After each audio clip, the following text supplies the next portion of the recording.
So you actually have a mixture of both normal cells shown here, you have dividing cells, and then also your cancer cells. So when developing treatments to treat cancer, ultimately you want to have selectivity for these cancer cells over your normal healthy cells.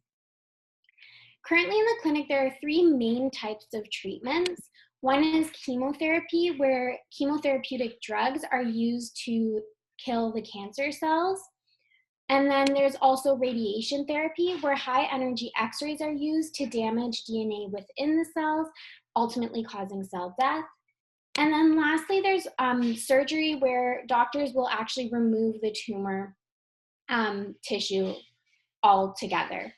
Some of the main drawbacks, though, with these types of treatments is that they aren't highly selective for cancer cells over normal cells.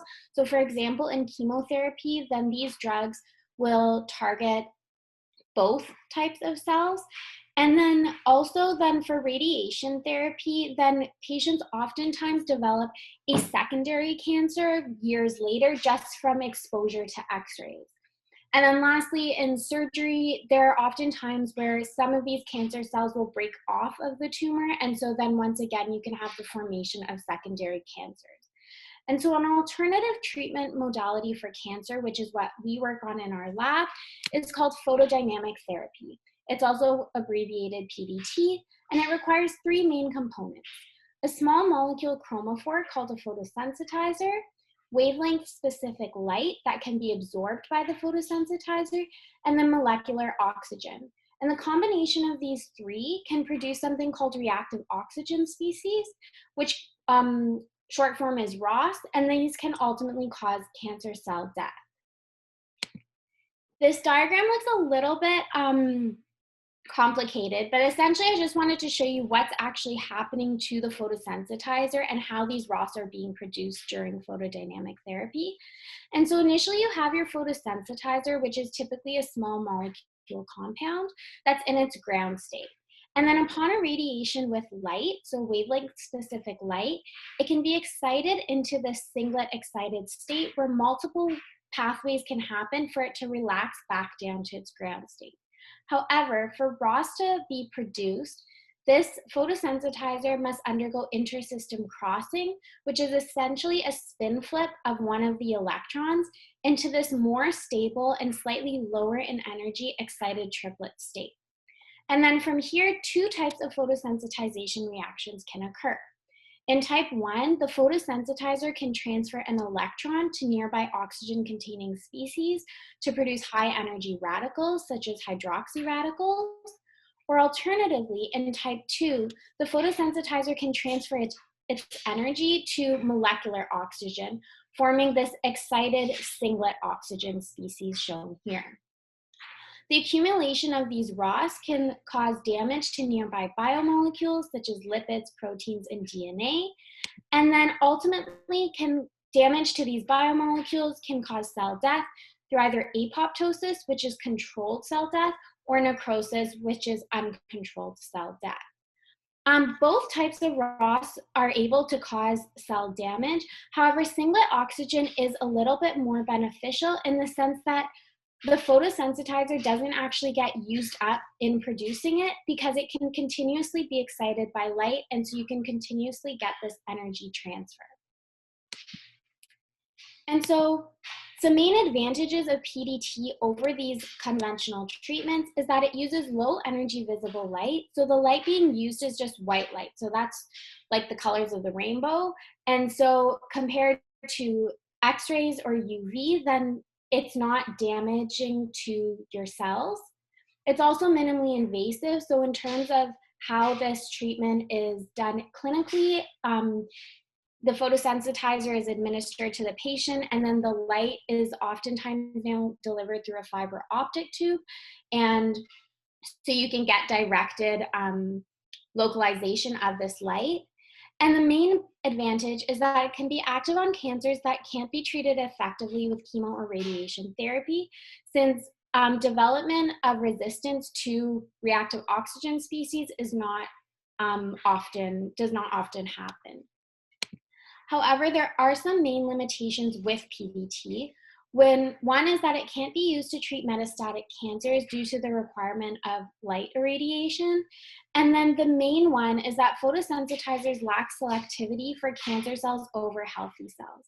So over here in the diagram, you can see that once the photosensitizer is administered to a patient in the tumor region, it will actually be accumulated in both the healthy and normal cells. So even with irradiation of light, you'll get ROS production in both and then ultimately cell damage in both. And so basically what our lab does is try to make selective photosensitizers to improve this lack of selectivity. And so some of the main characteristics of a good photosensitizer, which we look for when we're developing these probes, is a high quantum yield for ROS production, which is essentially the percentage of ROS that gets produced upon irradiation of the photosensitizer. And then also to achieve selectivity, we look for a good intracellular target, either a biomolecule, so something like DNA, where damage to DNA is considered to be very cytotoxic, and or an enzymatic target, which is a type of protein in our bodies. And so the enzyme target that I'm working on right now and using for my projects is human NADPH quinone oxidoreductase 1, also called HNQO1. It's a cytosolic flavoenzyme that is responsible for the reduction of these compounds here called a quinone into their corresponding quinols. And so it plays major roles in detoxification and antioxidation and minimizing oxidative stress to our cells. And shown here is just a crystal structure of the active site of this substrate of HNQO1. And what you can see here in yellow is this quinone substrate. And essentially how the enzyme works, it functions via a ping pong mechanism where the NADH will reduce the FAD in the active site, ultimately being displaced so that the quinone substrate can now bind. And one of the reasons why HNQO1 is such a great target is because it has high overexpression in many types of cancers, such as lung, breast, and pancreatic cancer, relative to their normal healthy cancer, or relative to their normal healthy tissue counterparts.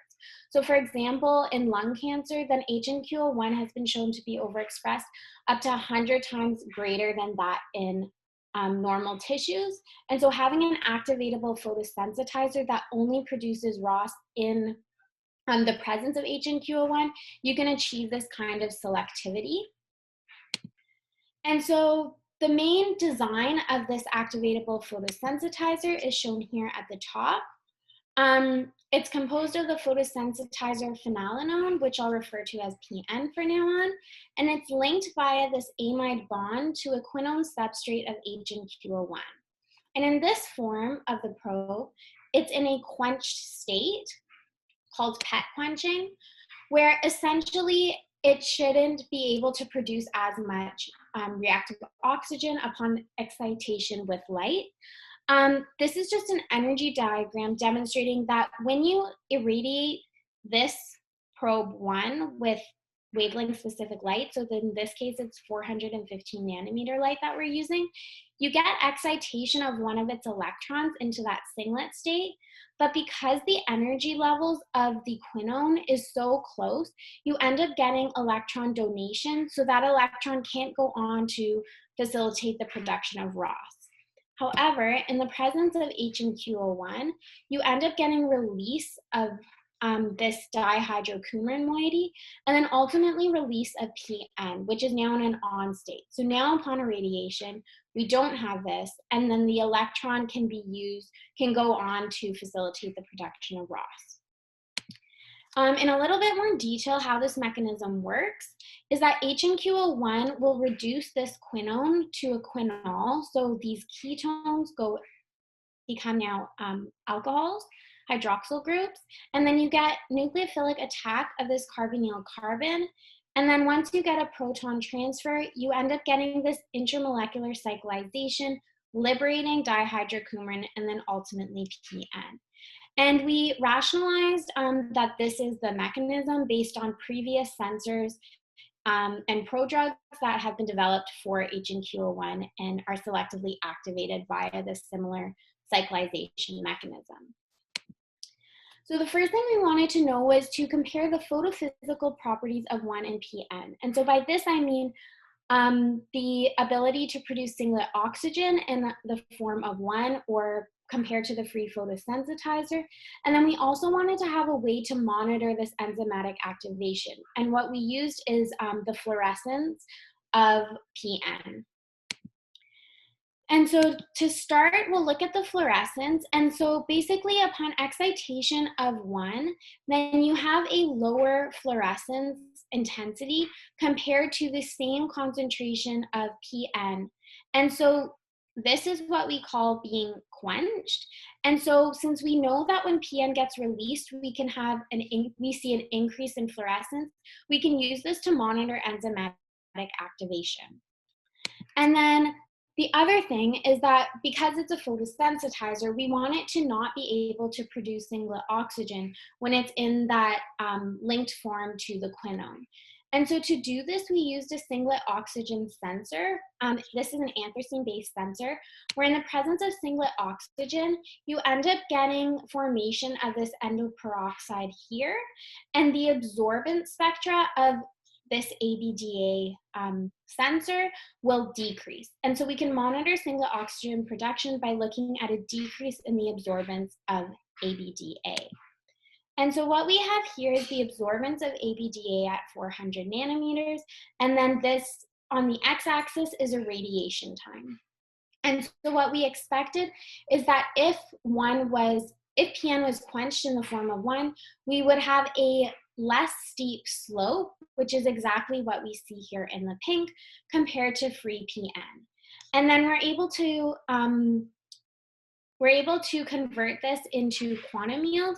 So what percent of the photons absorbed by each of these molecules will result in the production of singlet oxygen. And we found about a 3-fold quenching, demonstrating that only when PN is released will significant singlet oxygen be produced. The next thing we wanted to demonstrate was HNQ01 mediated activation of 1. And so as I mentioned before, then we did this by monitoring a fluorescence increase in demonstrating the release of PN. And so what we have here is a fluorescence spectra of 1. So this is 1 only before the addition of enzyme.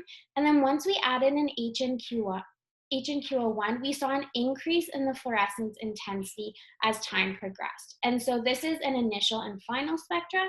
And then over here, you can see the time course of the fluorescence increasing until it plateaued, suggesting that all of PN had been released from the probe.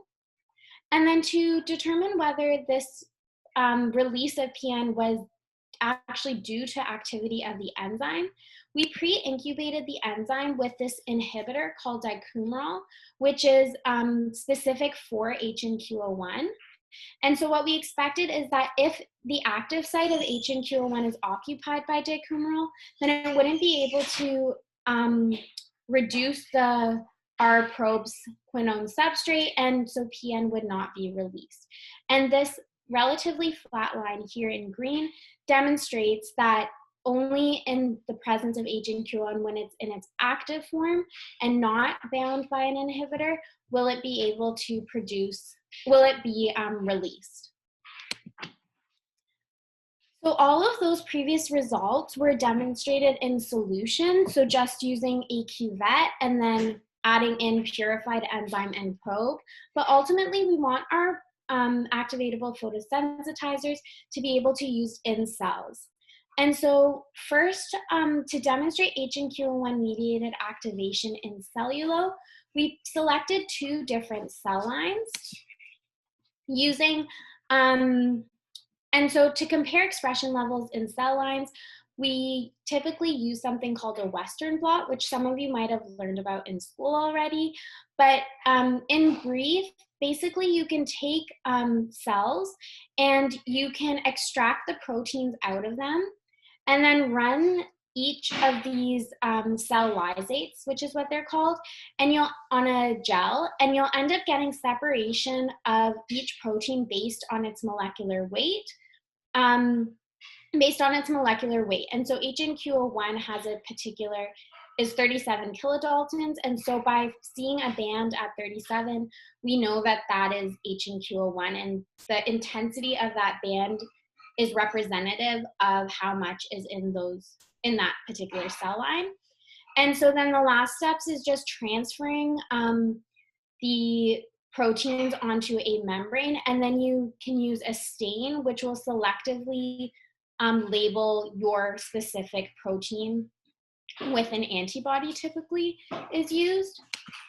And so this is my Western blot over here. And so the two cell lines that we selected were A549 lung cancer cells, which have high expression levels of HNQ01, which is indicated by this intense black bar. And then we also can use MRC9 lung cells. So these aren't cancer cells, they're just normal lung cells. And as you can see, there is much less expression of HNQ01. And then this control here called beta-actin is a protein that's expressed at high and similar levels across basically all cell lines. And so we use this to just ensure that that when we're running our gels, we're loading the same amount of protein in them. And so what we expected to see was that in the A549 lung cells, we would get activation of PN and liberation of the photosensitizer shown here. Whereas in the MRC9 lung cells, then we would have our probe remain in this intact form. And so we should see minimal production of ROS. To demonstrate ROS production in cellulo, then we use this ROS sensor shown here in black, which is initially not fluorescent.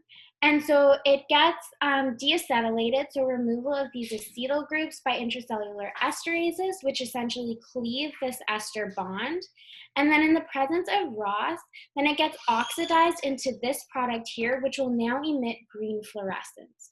And so the main reason why we use this sensor instead of having the increase in fluorescence of PN release is just because the fluorescence quantum yield of PN is very low. And so we actually can't detect it with the detection limit of our fluorescent microscope. And so what we expected to see was that in cells treated with our probe, we would see bright green fluorescence after irradiation, indicating the production of ROS, so for the A549. Whereas in the MRC9 cells, we would see minimal green fluorescence since less ROS is being produced. And so this is a co-culture experiment where basically I grew both the A549 cells and the MRC9 cells together. And you can see this is a bright field image, and I can tell the difference between the two cell lines based on their morphology, where the A549 cells are more circular, and while the MRC9 are a little bit more linear in shape. And then if we look at the fluorescence, then we can see bright green in the A549 cells, suggesting that ROS was produced and converting the sensor into its oxidized form.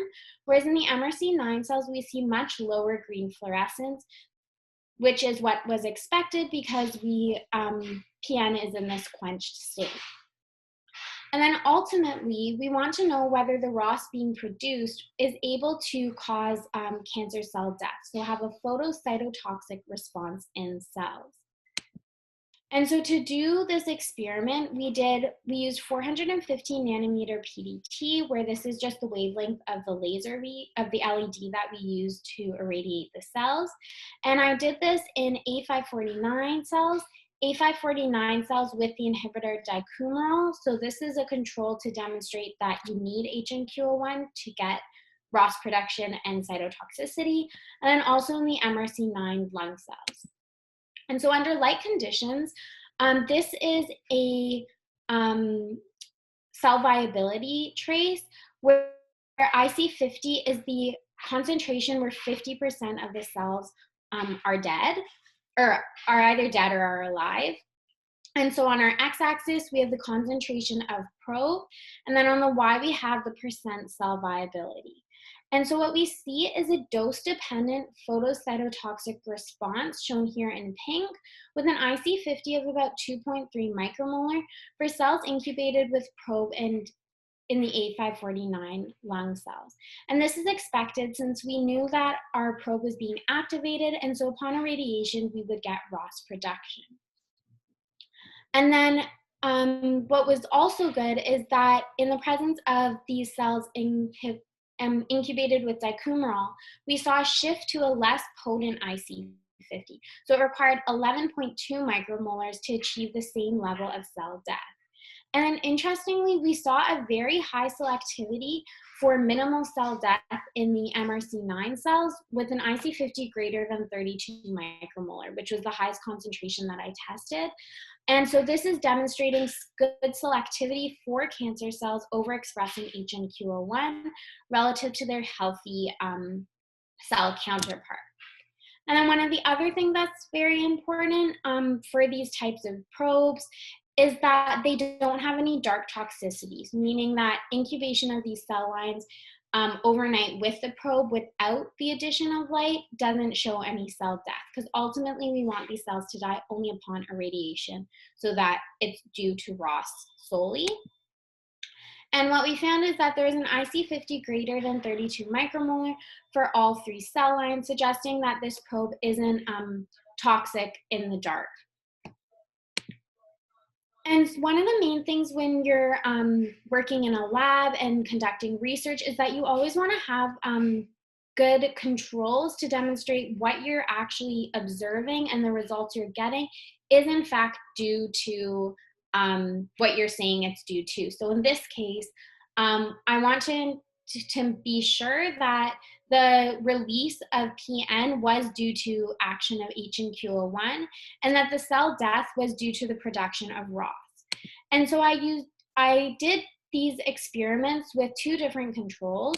One was HNQ01 mediated reduction of a quinone substrate. So I used this one here, 2,6-dimethylbenzoquinone. And the idea here was that NADH gets used up when HNQ01 reduces quinones to their corresponding quinols. And so we wanted to make sure that the cell death wasn't due to depletion of NADH.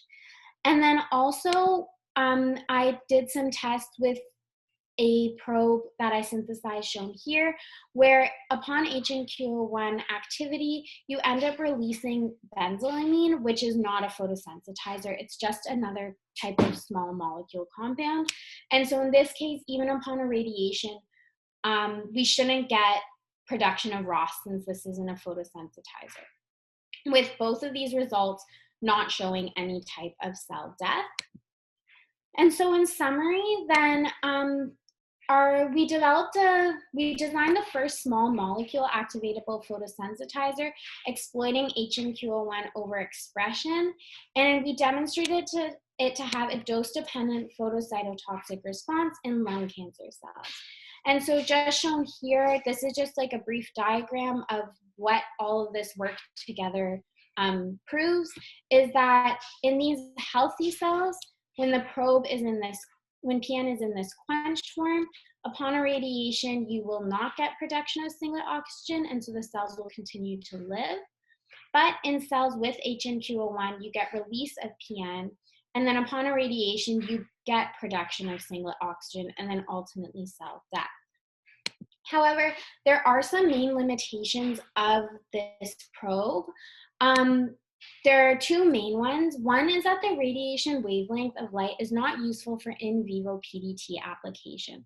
And so in vivo would mean in like mice models.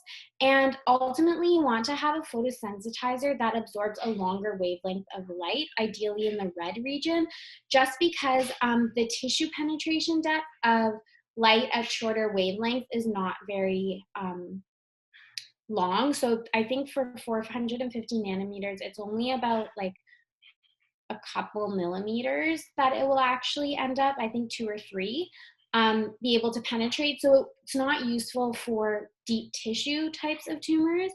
And then the other is that the fluorescence of PN is too low to be used for a photodiagnostic tool. This meaning that if PN was fluorescent enough to see in cells, we would be able to determine when the optimal time to irradiate the cells would be, because we would know when all of or a majority of our probe had been converted into its active form. And so currently in the lab, what I'm working on is making a better activatable photosensitizer for HNQ01. And this is based on an indolquinone scaffold shown here, where I'm synthesizing it to make have a different type of quenching effect called FRET, which stands for Forrester Resonance Energy Transfer. And just as a really quick review on how FRET works is that basically upon irradiation of the photosensitizer, it will be excited and will emit. And so this emission has a particular band. And then in order for it to be in a quench state, you want those photons that are being emitted to be absorbed by another molecule. And so in this case, we call this a quencher. And so the emission spectra will overlap with the excitation of the quencher.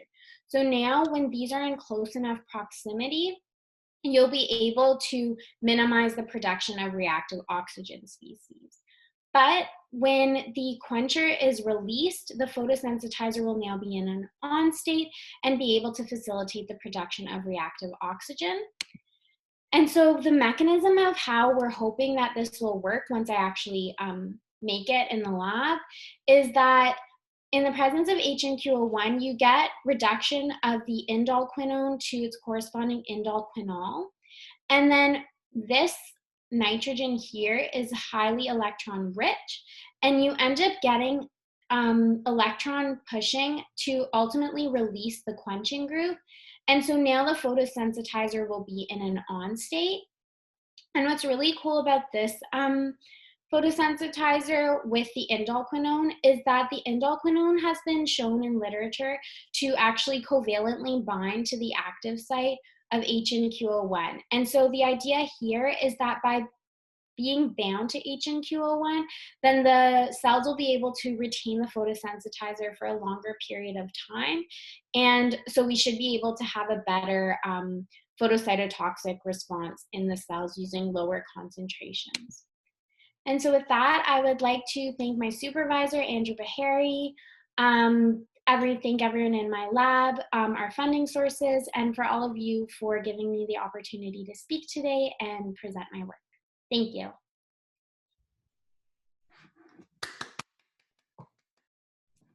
Amazing. Thank you so much, Elyse. That was super interesting. Love to hear about what's going on the other side of the biochemistry world.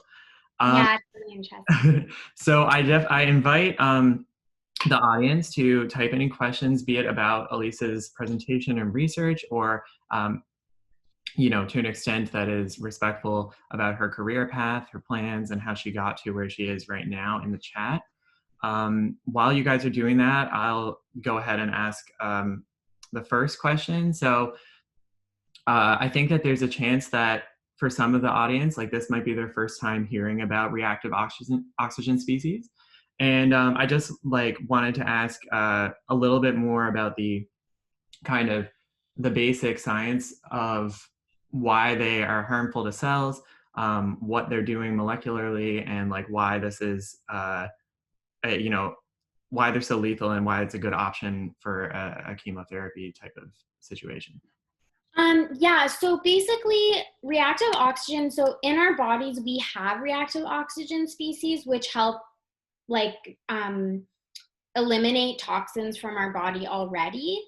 And so we also, HNQ01 is actually one of those enzymes where one of its roles is to reduce this oxidative stress because we don't want to have too much of this reactive oxygen. But with photodynamic therapy, the idea is to be able to produce so much of this reactive oxygen. And our bodies already contain so many different molecules that contain oxygen. And so it's just a matter of being able to excite these into reactive species. And one of the main benefits of using ROS compared to something like a chemotherapeutic drug is ultimately that our bodies can't develop resistance to it because they are already naturally occurring substances in the body that are needed. Cool, right, thank you. And just to ask a question more on the career side, to whatever degree you want to share, can you tell us a little bit about like sort of what your status is as a member of your lab group, if you're a trainee, postdoc, RA, whatever, Oh yeah, of and course. sort of like how you got there? Yeah, so I'm just starting my third year of my PhD come September. I did my undergrad at U of T in a as a biochemistry specialist. And then we had to do a thesis project for my fourth year, and I did it in Andrew's lab. And I just really enjoyed it a lot. And I actually wanted to be a dentist first. And then I also applied for a master's program, and I got into his lab and he accepted me as his grad student. And then towards the end of my first year of my master's, we have the option to transfer into the PhD program. And he had asked if I wanted to transfer, and I just really enjoyed like what I was doing in the lab, and I wanted to stay longer and learn more. And so, yeah, and so now I'm in my PhD.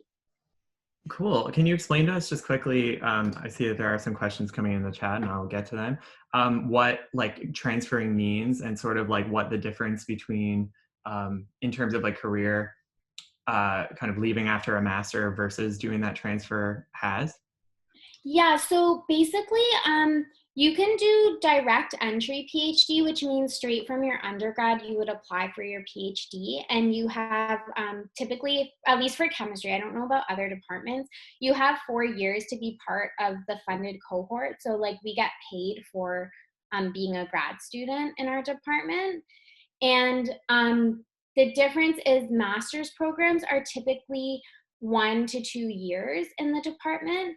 But if you want to transfer, then your first year of your master's ends up counting towards your PhD, and you end up having 5 years that you can be part of this funded cohort.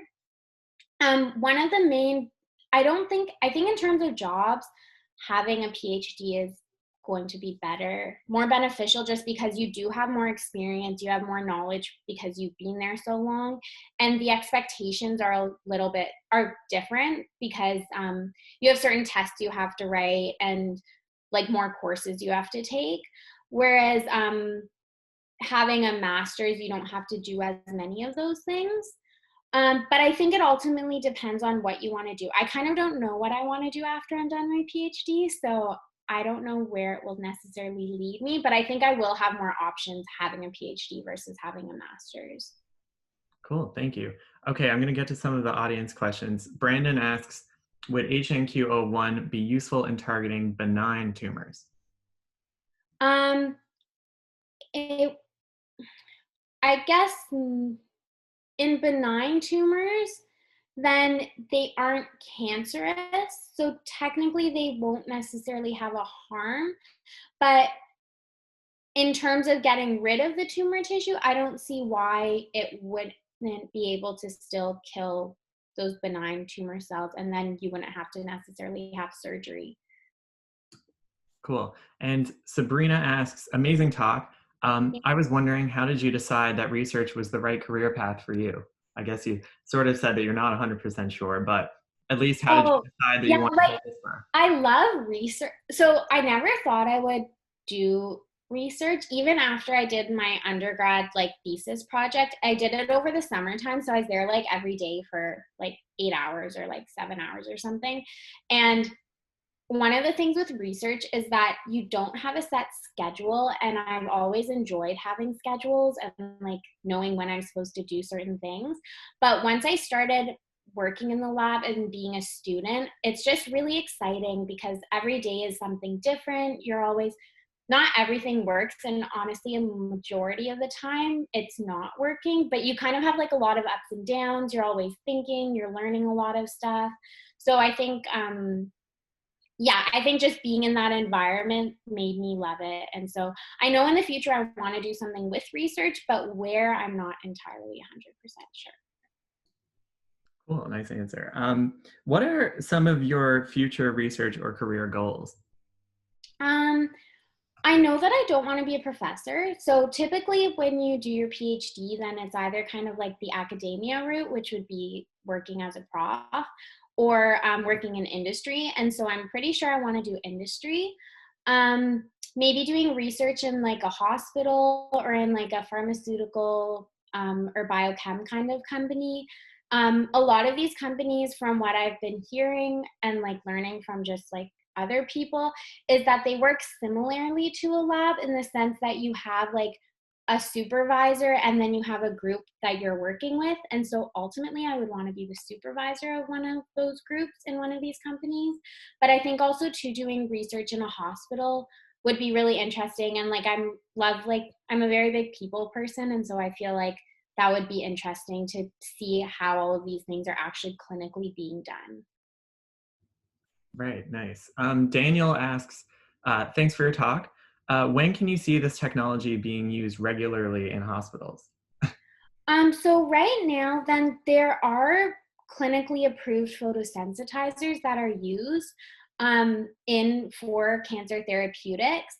Um, it just depends on the type of cancer. So typically, PDT is used for skin cancers because it's on the surface of the skin, and so in terms of a radiation light, then you're able to treat those kinds of cancers. Um, but still, typically, chemo and radiation are used just because there's more research done on it. And so I think in terms of this work, we have to modify it a lot, but there are definitely photosensitizers that are being used in the clinic right now. Cool. Kathleen says, thank you for your talk. Undergraduate chemistry student interested in working in research. Sounds familiar. Any advice on getting into research positions or advice for undergrad students?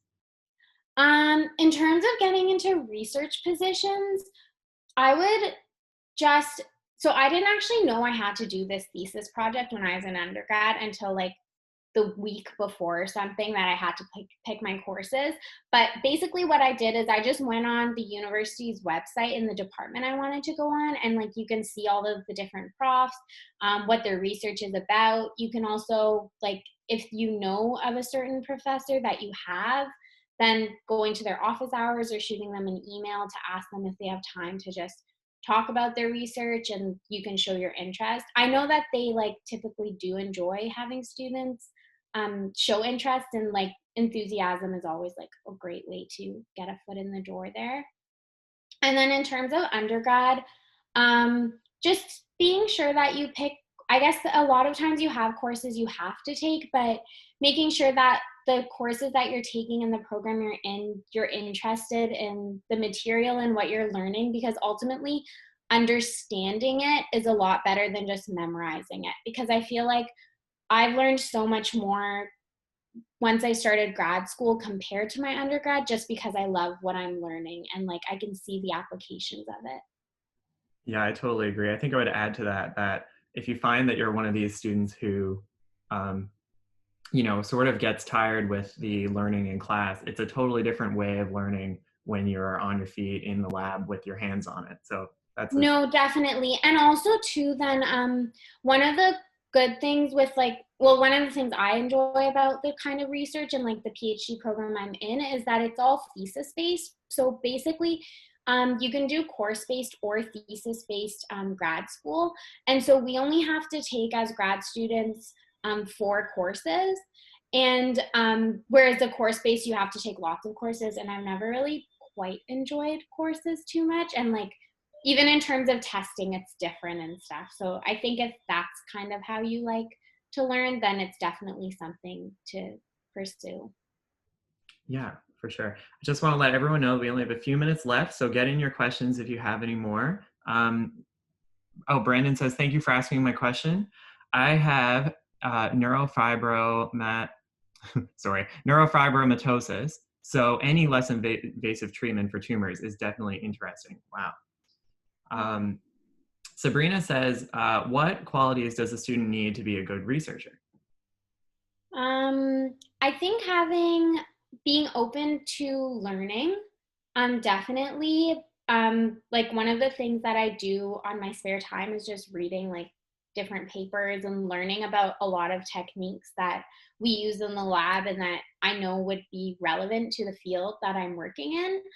Um, Being motivated, because a lot of times things don't work the way you are hoping them to. Um, Being able to problem solve. Communication is also very important. So you always want to be able, one of the things I've learned is that having a really great supervisor makes a world of the difference. And also having good people in your lab to work with and bounce ideas off of. Yeah, for sure. I think the people around makes a lot of difference, like you said. Yeah, and you spend a lot of hours with the same people. Like we have a small lab, so we only have 4 grad students right now in our lab. But you're there for like 10 hours a day with them almost every single day of the week. So yeah. Kathleen says, thanks so much for answering your question. And Carissa says, thank you for this fascinating talk. I am currently in grade 12, and although it's a little early, do you have any advice for high school students who want to get involved with research? Um, Honestly, you can, as a high school student, you can also volunteer in a research lab. In our lab, I think we've had like 2 different high school students volunteer. So I don't know where you're located, but if you're in the Mississauga area, I'm sure like you could reach out to my supervisor. Um, I think just kind of keeping your ears open for any kinds of opportunities involved in science. And also just if you see a professor or like some kind of research that you're interested in, just sending someone an email and saying, hey, I'm interested. Do you have time to meet with me and talk? Then that can open up a lot of doors to do something or be a part of something more, kind of. Yeah. I'm going to ask you one more question, unless any of the audience has any more. What does the average day look like for you? So usually since COVID started, then we've had like a different schedule, but typically how a day looks is that we don't have certain hours. Our lab is just open all the time. And so I usually go in around 9 o'clock. Typically I'll set up like, so we do both organic and biological chemistry in our lab. So that means we do synthesis, like organic chemistry synthesis. And then also we'll do like work with purified enzymes and cell culture. And then throughout the day, I'll have certain experiments I'm going to do. I'll usually grab a coffee at some point, and then typically I usually leave around like 7ish or 7:30. But it really depends on what I have planned out for that day, and also if things go the way I'm planning. So like if something doesn't work, then you might want to spend extra time troubleshooting it that day. Whereas other times, like you might finish earlier. So it's kind of good in that sense that you have the flexibility to make your own schedule and do what works best for you in that sense. Thanks.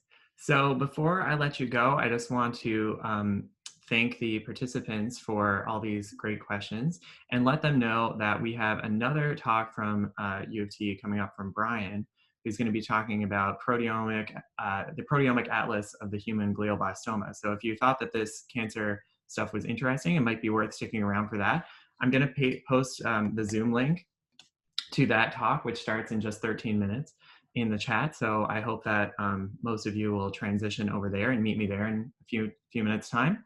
And with that, I just want to say thank you so much, Elyse, for lending us your time and your expertise. Brandon says thank you again. And, yeah, thanks for a great presentation, and I hope you have a good rest of week. Thank you. You all too. Thank you for giving me the opportunity. Okay, bye, everybody. Bye.